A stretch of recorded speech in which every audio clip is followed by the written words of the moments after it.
Selama setahun memimpin DKI Jakarta, popularitas pasangan yang lebih dikenal dengan Jokowi Ahok ini masih tetap terjaga. Pemerintahan yang dipimpin pasangan ini tampak berlari cepat mewujudkan janji yang mereka tawarkan saat kampanye dulu.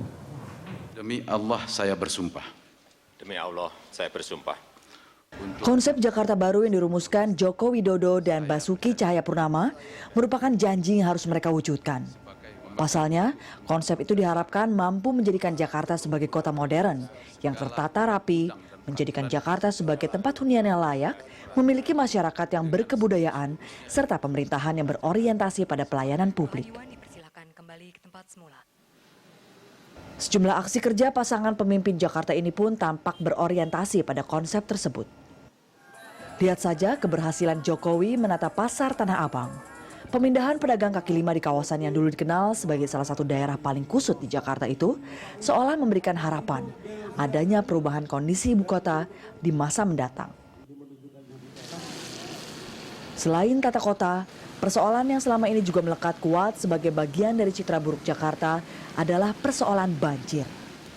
Topografi Jakarta memang membuat wilayah ini tak dapat menghindarkan diri dari risiko banjir.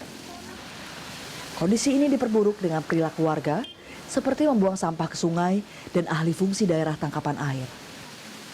Untuk mengatasi banjir, sejumlah program yang tengah dijalankan antara lain normalisasi Sungai Ciliwung dan pesanggerahan serta revitalisasi sejumlah waduk, seperti Waduk Pluit dan Waduk Riario.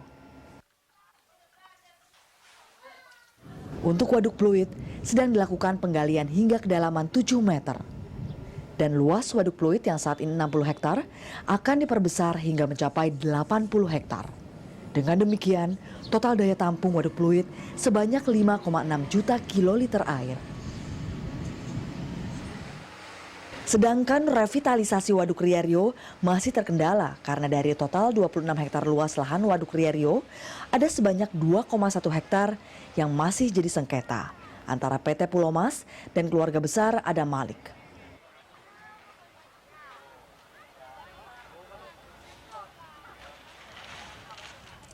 Keberhasilan program penataan lingkungan semacam itu hasilnya memang tidak bisa dilihat dalam waktu dekat, namun berdampak jangka panjang.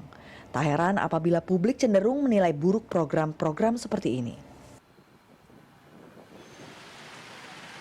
Sementara di sektor layanan transportasi umum, Jokowi memang sengaja menggenjot pengembangan mode transportasi umum massal untuk mengurangi kemacetan.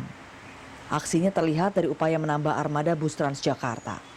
Sayangnya upaya itu belum dapat direalisasikan secara sempurna akibat kendala anggaran.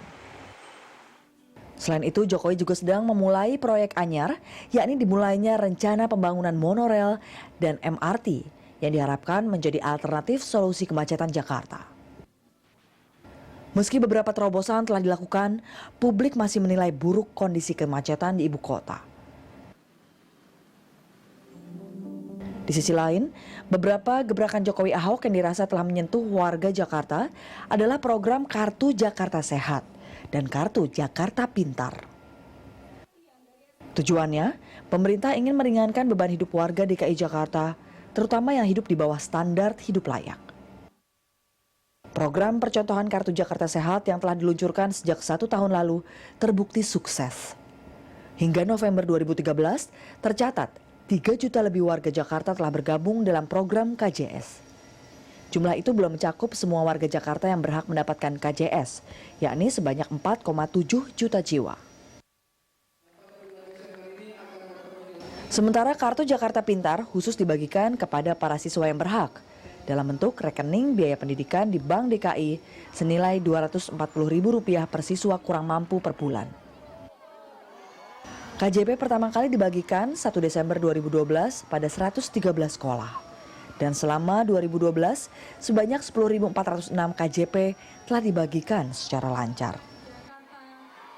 Sayangnya di tahun ini pembagian KJP mengalami keterlambatan karena sebagian dana KJP berasal dari hibah dana operasional gubernur dan wakil gubernur DKI Jakarta.